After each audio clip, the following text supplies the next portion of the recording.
코로나19 위기 그 이전에 우리 곁에 존재해온 또 하나의 위기 상황, 바로 기후 위기입니다.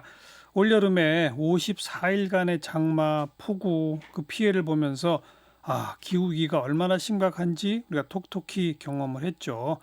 이거 가만 놔뒀다가는 어떤 재앙과 맞닥뜨리게 될 건지, 전 국립기상과학원장 조천호 박사를 오늘 모셨습니다. 어서 오십시오. 네, 안녕하세요. 네. 조천호입니다. 오늘 54일간의 이 이례적 장마를 이건 장마가 아니라 기후 위기다 이렇게 불러야 한다면서요? 그런데 우리가 어떤 하나의 그 현상, 예전에도 뭐 장마가 굉장히 길었던 적도 있고 비가 많이 내린 적도 있었고 뭐 가뭄도 있었고 했었잖아요. 그래서 우리가 하나의 현상을 바로 이게 기후 위기다 이렇게 이야기를 하는 건 좀 조심스러운 측면이 있어요. 그러니까 기후 위기다라고 하는 거는 우리가 이게 어떤 그 경향성을 좀 보여야 하는 것인데, 예. 그래서 좀 더 이제 쉽게 이야기를 하면 야구 선수라고 하면 좀 문제가 있는 야구 선수예요. 평소에 이제 홈런을 한 50개씩 때렸던 네. 야구 선수가 있었다라고 하면 이 사람이 이제 스토레이제를 이제 먹고 갑자기 100개를 때린 거예요. 그러면 그 100개 개별 하나하나를 갖다가 이게 원래 실력인지 아니면 약물 때문에 그런 건지 예. 그걸 구별은 못 하겠죠. 예. 그렇지만 다 모아놓고 보게 되면 이건 약물 때문에 그렇구나. 그렇죠. 우리가 그렇게 이해를 하는 것처럼 우리가 그래서 하나의 현상을 바로 기후위기다 그렇게는 잘 이야기는 안 하고요. 다 모아놨었을 때 어떤 그 경향이 보일 때 그걸 우리가 기후위기다 그렇게 이제 부르게 됩니다. 그러니까 예상치 못했던 긴 장마, 예. 예상치 못한 폭우, 예. 또 그러다 어떨 때는 예상치 못한 이 가뭄, 예. 이런 것들이 전부 쌓이면 함께 그게 기후 위기가 되는 거 그렇죠. 아닙니까? 그렇게 이제 극단적인 이런 이제 현상들이 이제 그 계속 증가되는 이런 모습을 보여줘야 그렇죠. 되는 건데, 예. 최근 한 10년 동안에는 7월 달에 그렇게 또 우리가 장마철이 이제 7월 달인데 7월 달에 그렇게 또 비가 많이 오질 않았잖아요. 장마라는 개념이 없어진 줄 알았어요. 예, 없어졌다가 또 이번에는 굉장히 이렇게 그러니까요. 또 오랫동안 굉장히 그렇게 되는 이런 경우가 있었기 때문에, 그래서 어떤 그런 이제 뭐 장마냐 이런 문제를 떠나갖고 이런 극단적인 날씨가 증가를 하고 있다라고 하는 그렇죠. 측면에서는 예. 우리가 이게 기후 위기에 어떤 징후가 분명히 있다. 또 그렇게는 이야기는 할 수는 기후 있습니다. 위기의 원인은 뭐죠? 기후 위기의 원인이다라고 하는 게 이제 당연히 그건 우리가 화석 연료를 써서 온실가스를 배출했잖아요. 이 지구 온난화. 예, 지구 온난화인데 얘가 지금 우리가 인류가 이제 공기 중에 늘여놓은 이산화탄소가 0.01%를 이제 증가를 시켰는데, 얘가 1초에 히로시마 원자 폭탄 5개 에너지를 잡아요. 그러니까 하루에 한 40만 개 정도가 터지는 에너지를 잡게 되는 것이고, 우리가 1998년 이후부터 계산을 하게 되면 한 29억 개 정도가 터진 에너지를 잡았어요. 이야. 엄청난 에너지를, 그러니까 이게 0.01% 늘어난 이산화탄소가. 그렇기 이야. 때문에 우리가 지구의 급소라고 부르죠. 굉장히 그 작은 양이지만 지구에 미치는 영향력이 엄청나게 큰 거예요. 예. 그런데 이제 그게 그 정도라고 하면 뭔가 큰 일이 일어났어야 됐을 건데, 예. 90% 이상을 해양에서 다 빨아들였어요. 그 열을. 바다가. 예, 그다음에 이제 뭐 땅을 따뜻하게 한다거나 빙하를 녹이는 데 쓰고, 공기 중에는 2% 미만만이 그 열이 남아 있는데, 예. 그걸 갖고 지금 이제 뭐 기후 위기가 좀 일어나고 있다. 지금 우리가 그렇게 이야기를 하고 있는 거죠. 그러면 앞으로 계속 이 해양이 열을 받아주면 될 거 아니야. 지금 해양도 지금 변화가 일어나고 있잖아요. 그렇죠. 그래서 금년 초에 그 호주에서 7개월 동안 가뭄 그러한 산불이 계속 지속됐던 것도 그 해양의 순환이 그 정체가 되는 통에 맞아요. 이 열을 워낙 받다 보니까 그랬기 예. 때문에 이제 그런 일도 일어나고 하고 있거든요. 그래서 바다가 본격적으로 변하면 훨씬 더 위험하다 그렇게 보고 있습니다. 그 지금 이산화탄소 화석 연료를 쓰기 시작하면서부터 예. 몇 도 정도 올라간 겁니까? 우리 지금 우리가 인간이 몇 도를 올린 거예요, 인위적으로. 그렇죠. 우리 인간이 지난 100년 대략적으로 지난 100년 동안에 한 1도를 갖다가 상승을 시켰다 그렇게 이야기를 해요. 예. 1도라고 하면 뭐 별거 아닌 것처럼 보이는데, 우리가 지구 평균 1도는 어떻게 봐야 되냐면 우리 몸의 체온으로 보는 게 가장 적합합니다. 그러니까 우리가 정상 체온에서 한 1도 정도가 이제 상승 높다라고 하면 뭔가 컨디션이 이상하고 이거 정말 뭔가 내 몸에 뭔가 병이 걸린 것 같아 이렇게 좀 위험을 감지를 하잖아요. 예, 그래서 예. 지금 현재 우리가 기후 위기가 본격적으로 일어났다라고 보지는 않아요. 우리가 기후 위기가 일어날 수 있는 이러한 가능성이 감지가 된다. 지금 딱 1도 정도 올라간 그 상태를 그렇게 보고 있고요. 요 100년 사이에 1도라고 그랬는데 네. 자연적으로 지구 온도는 좀 올라갔다 내려갔다 하잖아요. 빙하기와 그렇죠. 간빙기 이렇게. 예. 그때 1도는 몇 년 걸려요? 그때는 그러니까 지금 2만 년 전에 빙하가 가장 팽창을 했었었는데 그때에서 이제 10,000년 동안 기온이 올라갔습니다. 그건 자연적으로 올라가서 그러니까요. 이제 간빙기까지 올라갔거든요. 그게 10,000년에 걸쳐서 4도가 올랐어요. 1만 년 동안 4도. 그게 자연에서 가장 빠르게 온도를 어. 상승시키는 속도입니다. 어허. 10,000년에 4도, 지구 평균 기온을 4도를 예. 바꾸는 게 우리가 간빙기 빙기라고 해서 지구 평균 온도로 봤을 때는 그 온도 차이가 그렇게 크지가 않아요. 4도를 갖고 빙기와 간빙기를 예. 왔다 갔다 예. 하는데 지금 이제 그게 올라갈 때 10,000년에 걸쳐서 4도가 올랐는데 우리가 100년에 1도를 변화시켰으니까 25배나 지금 빠르게 변화를 시켰죠. 예. 그래서 우리가 이 변화의 크기가 문제가 아니라 변화의 속도가 이제 문제인 것이죠. 그래서 이게 20배 이상이나 지금 빠르잖아요. 예. 그래서 지금 이제 이런 생태계들 중에서 이런 약한 생태계들 뭐 고산 식물이라든가 양서류라든가 이런 데서 멸종이 일어나는 이유들이 이 속도를 못 쫓아와 갖고 그렇죠. 이런 이제 멸종들이 일어나고 있죠. 근데 100년 사이에 1도가 올라간 거는 이제 결과인데 네. 이미 우리가 배출해 놓은 이산화탄소는 이미 있잖아요. 네, 네. 그것이 올리기로 예정된 기온이 있지 않습니까? 온도가 지금 현재 이제 이미 우리가 배출된 것 예. 때문에 올라갈 것으로 분명히 예정된. 그게 우리가 그 지금 그러니까 배출 이게 이제 기후 위기다라고 하는 거는 우리가 뭐 미세먼지나 코로나19처럼 위험이 그냥 눈앞에 바로 보이는 게 아니라 지금 말씀하신 것처럼 이제 지연이 되거든요. 그렇죠. 배출했다라고 해서 그게 바로 기후로 나타나는 게 아니라 수십 년 후에 나타나요. 그러니까 우리가 정오 때 12시에 햇빛이 제일 세지만 오후 3시쯤 돼야지 기온이 제일 나쁜 그렇죠. 것처럼 이제 지구라고 하는 거는 이 온실가스는 이게 이제 그 대기 중에 기후에 드러나려고 하면 해양의 표면, 전 세계 해양의 표면이 따뜻해져야 되거든요. 예. 그게 수십 년이 걸립니다. 그러니까 금년에 뭐 호주의 그러한 어떤 뭐 7개월 동안의 가뭄, 이거는 지금 있는 이산화탄소 농도의 반응이 아니라 이미 1990년, 80년대 그러니까요. 배출했던 그 농도가 지금 나타나는 그러니까요. 거거든요. 네. 그래서 지금 현재 우리가 지금 이제 1.5도, 여기서 0.5도가 더 올라가게 되게 되면 이제 굉장히 위험한 상태로 간다. 지금 그렇게 보고 있는데 근데 여기서 0.5도는 이미 예정된 거 아니에요? 아직까지 조금 남아 있습니다. 남아 있어요. 지금 현재 추세로 가게 되면은 2040년경에 이제 1.5도를 돌파를 하는데 예. 거기까지 우리가 지금 현재 배출량을 유지를 하게 되게 되면 그게 앞으로 한 7, 8년 정도면은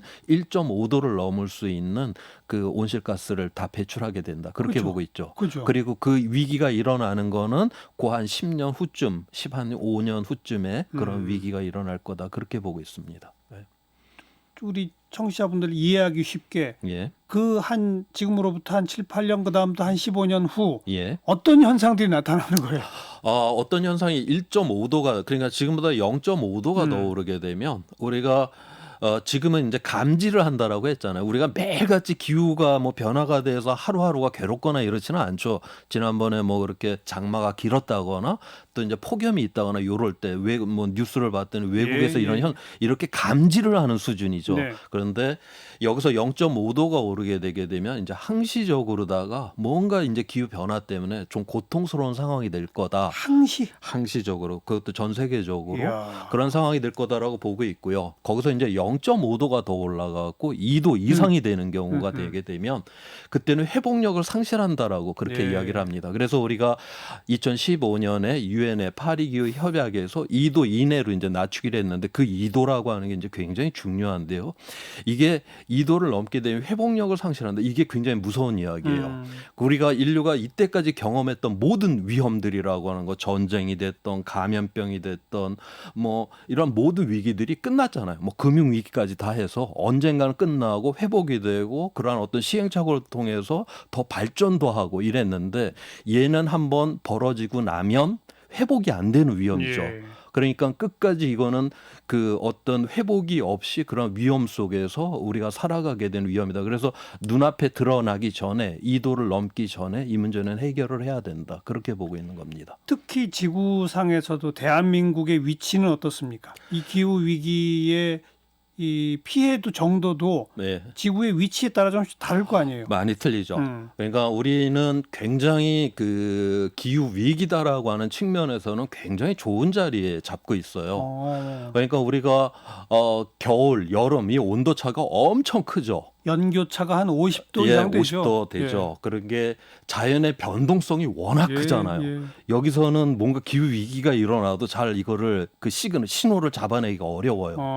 근데 우리가 지금까지 아마 이제 해외 여행을 다니면서 좋았다라고 하는 곳 중에 이제 뭐 대표적인 곳들이 뭐 남유럽, 캘리포니아, 그다음에 뭐 호주도 될 수가 있고 그런 데는 보면은 자연적인 변동폭 자체가 작죠. 그렇죠. 그런데 거기는 신호가 바로 기후 위기가 들어오면 신호가 바로 나타나죠. 예. 요즘 맨날 지금 뭐 캘리포니아도 지금 온통 지금 가뭄에 산불 나고 앉아 있었고 연초에 호주도 이제 그렇게 7개월 동안 그랬고 남유럽 보면 맨날 거기도 가뭄에 산불에 이런 것들은 이런 지역들은 원래 그 자연적인 변동폭 자체가 작으니까 거기에는 기후변화라고 하는 이 신호가 금방 이렇게 드러나는데 예. 대한민국 이런 온대 지방에서는 워낙 이게 변동폭 자연의 변동폭이 크죠. 이거는 탄력성이 좋은 거예요. 회복력이 좋은 곳이고 바로 오늘날의 우리의 인류의 문명이다라고 하는 것이 보면 이렇게 탄력성이 좋은 이 온대 지방을 중심으로 해갖고 이 문명이 건설되잖아요. 그래서 이 딱 13도 그러니까 평균 기온 13도에서 11도에서 14도 요 사이에 모든 문명에 이게 밀집이 되거든요. 예. 그런데 그 밀집되는 이 온도 요 사이가 바로 식량 생산하고 딱 맞아떨어지는 온도예요. 그렇죠. 근데 이게 11도에서 14도 온도폭이 굉장히 좁잖아요. 예. 여기서 2도를 넘어서 버린다? 이거는 완전히 어떤 우리의 문명의 붕괴를 이야기를 하는 것이죠. 식량 위기도 올 수 있네요.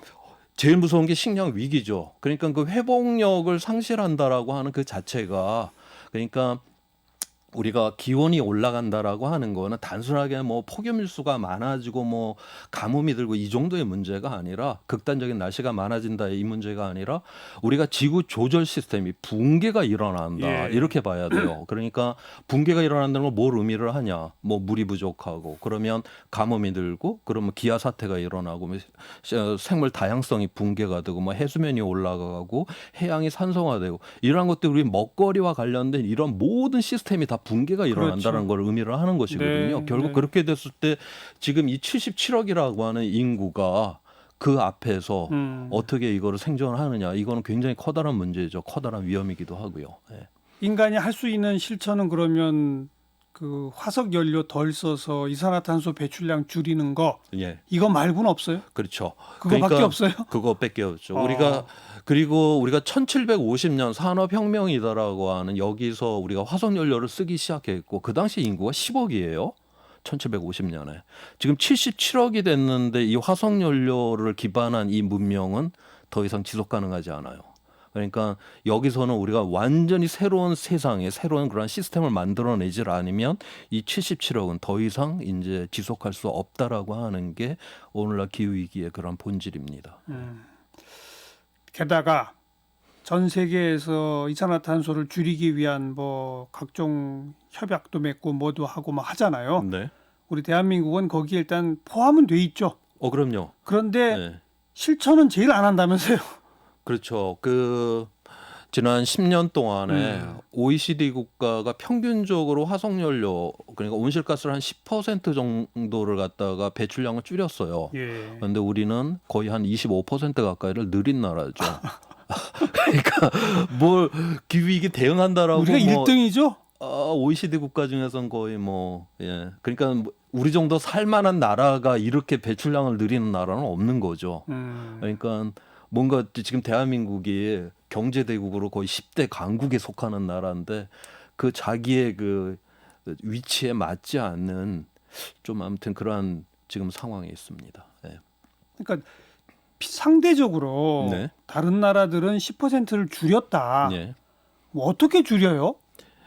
그러니까 이제 재생에너지 비율을 갖다가 늘리는 그거를 거죠? 계속 늘려나가는. 근데 이것이 바로 앞으로의 그런 어떤 생존 지속 가능성과 이제 관련된 문제이기 때문에 예. 그렇게 이제 하나하나 그렇게 바꿔 나가는 것이죠. 우리는 그래서 국제사회에서 기후 깡패라고 불린다는데 맞아요? 그게 이제 민간 단체에서 뭐 유엔에서 그렇게 정한 거는 아니고요. 네. 국제적인 이제 시민 이러한 어떤 환경 기후와 관련된 단체에서 그렇게 이제 정해놓고 있는데, 그런데 이제 우리나라가 지금 뭐 그런 국제 이런 협약이라든가 이런 거는 열심히 거기다 사인도 잘하고 이런 나라예요. 그러게요. 근데 실질적으로 이제 행동은 잘 안 하고는 있는데, 그러니까요. 저는 지금 현재 우리가 뭐 이런 어떤 국제적인 이러한 것들을 지금 따라가야 되는 그 수준이 아니라 어떤 면에서 우리나라는 좀 리드를 해야 될 필요가 있는 나라거든요. 근데 지금 깡패짓 하고 있는데요? 그런데 지금 저는 뭐 지금 깡패가 아니라 리드를 해야 된다. 왜냐하면 지금 그 세계 그 생태 발자국을 이제 계산을 하는 세계 그 민간 기구가 있는데, 거기서 이제 그 각 나라의 그러니까 생산 소비를 위해서 필요한 그 면적을 항상 그 계산을 합니다. 예. 거기에 대한민국이 우리 남한이 우리가 생산 소비 폐기를 하기 위해서 필요한 면적이 우리 남한 면적의 8.5배가 필요해요. 그렇죠. 그럴 수밖에 없죠. 우리는 에너지 자원 이 예. 모든 걸 수입을 하는 나라니까요. 예. 랭킹 그게 그래서 세계 넘버 1위예요. 대한민국이. 그다음에 넘버 2가 일본 7.9배 영토가 더 필요하고.